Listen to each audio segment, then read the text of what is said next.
अखंडमंडलाकारं व्याप्तं येन चराचरं तत्पदं दर्शितं येन तस्मै श्रीगुरवे नमः। भवतापप्रणाशिन्ये आनन्दघनमूर्तये ज्ञानभक्तिप्रदायिन्ये मातस्तुभ्यं नमो नमः। संक्षिप्त योग वशिष्ठ निर्वाण प्रकरण उत्तरार्ध सर्ग 57-58। आज का विषय है अहंकार रूपी पिशाच की शांति का उपाय। सृष्टि के कारण का अभाव होने से उसकी असत्ता तथा चिन्मय ब्रह्म की ही सृष्टि रूपता का प्रतिपादन। श्री वशिष्ठ जी कहते हैं, श्री रामभद्र, अज्ञान से अपने अंतःकरण में अहम भाव रूपी पिशाच की कल्पना कर ली गई है, जो वास्तव में है नहीं। जैसे हाथ में दीपक लेकर ढूंढने वाले को अंधकार का स्वरूप नहीं दिखाई देता, वैसे ही विचारशील पुरुष यदि देखे तो उसे अज्ञान की उपलब्धि नहीं हो सकती। अज्ञात रूपिणी पिशाची के स्वरूप पर विचार करते हुए जैसे जैसे उसकी ओर देखा जाता है, वैसे ही वैसे वह छिपती जाती है। सृष्टि की सत्ता होने पर भी अविद्या का अस्तित्व सृष्टि की सत्ता होने पर ही अविद्या का अस्तित्व संभव हो सकता है, और किसी हेतु से नहीं। परंतु यह सृष्टि तो कभी उत्पन्न ही हुई नहीं, केवल अज्ञानियों के अनुसार अनुभव में आती है। वास्तव में तो वह है नहीं। जैसे आकाश में कभी वृक्ष पैदा नहीं हुआ, उसी प्रकार सृष्टि का कोई कारण न होने से वह पूर्व काल में ही उत्पन्न नहीं हुई थी। मन सहित 6 इंद्रियों से ज्ञात न होने वाला निराकार परब्रह्म मन सहित 6 इंद्रियों के वशीभूत साकार जगत का वस्तुतः कारण कैसे हो सकता है। कहते हैं कि बीज रूपी कारण से अंकुर रूपी कार्य होता है, परंतु जहाँ बीज भी नहीं है वहाँ अंकुर कैसे हो सकता है। कारण के बिना कार्य की उत्पत्ति कदापि संभव नहीं है। आकाश में कब किसने कौन सा वृक्ष स्पष्ट रूप से देखा या पाया है।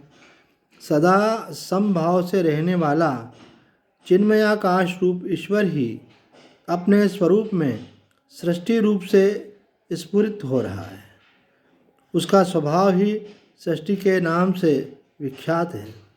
अतः चिन्मय होने के कारण यह सृष्टि चैतन्य रूप है।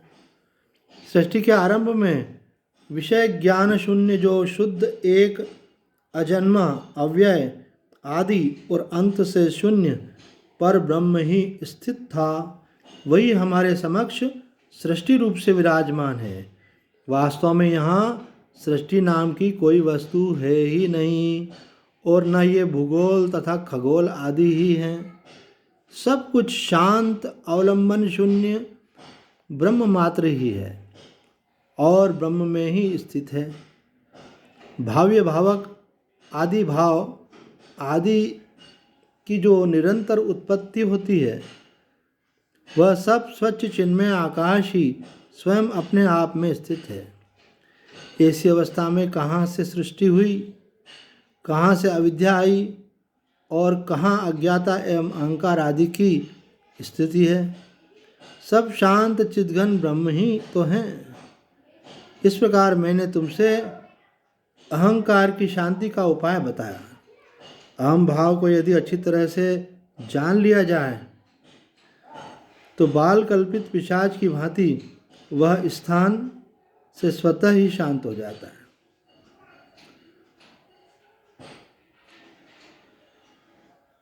आगे कहते हैं, समस्त सृष्टियाँ ब्रह्म में ही कल्पित हैं। इस दृष्टि से परमात्मा ब्रह्म का कोई अंश भी ऐसा नहीं है जो सृष्टियों से ठसाठस भरा हुआ न हो, परंतु वे सृष्टियाँ भी वास्तव में कहीं उपलब्ध नहीं होती। अब यहाँ दोनों प्रकार से हम देख रहे हैं कि पहले भी दोनों प्रकार से बातों को कहा जा रहा है, व्यवहारिक दृष्टि से और पारमार्थिक दृष्टि से। व्यवहारिक दृष्टि से तो ये सब कुछ है, सब विषय भी हैं, और जीव भी है और ईश्वर भी है। लेकिन अगर पारमार्थिक दृष्टि से अगर कहा जाए, वास्तविक सत्य की दृष्टि से कहा जाए तो यह सब कुछ नहीं है। कहते सब शांत चिद्घन ब्रह्म ही तो है। इस प्रकार मैंने तुमसे अहंकार की शांति का उपाय बताया। अहम भाव यदि अच्छी तरह से जान लिया जाए तो बाल कल्पित पिशाच की भांति वह स्वतः ज्ञान और शांत स्वरूप हो जाता है। समस्त सृष्टियाँ ब्रह्म में ही कल्पित हैं। इस दृष्टि से परमात्मा ब्रह्म का कोई अणुअंश भी ऐसा नहीं है जो सृष्टियों से ठसाठस भरा हुआ न हो, परंतु वे सृष्टियाँ भी वासना में कहीं उपलब्ध नहीं होती। वह सब कुछ परब्रह्म रूप आकाश ही है। सृष्टियों में कोई सूक्ष्माति सूक्ष्म भाग भी ऐसा नहीं है जो सदा ब्रह्म स्वरूप न हो। इसलिए ब्रह्म और सृष्टि इन नामों में ही उच्चारण मात्र का भेद है, इनके प्रतिपादित होने वाले वस्तु में नहीं। सृष्टि ही परब्रह्म है और परब्रह्म ही सृष्टि है। अग्नि और सूर्य की उष्णता के समान इनमें तनिक भी भेद नहीं है। श्री राम व्यवहार में लगे हुए ज्ञानी के लिए भी यह कुछ शांत, एक अनादि अनंत स्वच्छ निर्विकार शिला के सदृश अत्यंत घन और मौन ब्रह्म रूप ही है। आज इतना। ओम पूर्णमदः पूर्णमिदं पूर्णात् पूर्णमुदच्यते पूर्णस्य पूर्णमादाय पूर्णमेवावशिष्यते। ओम शांति शांति शांति।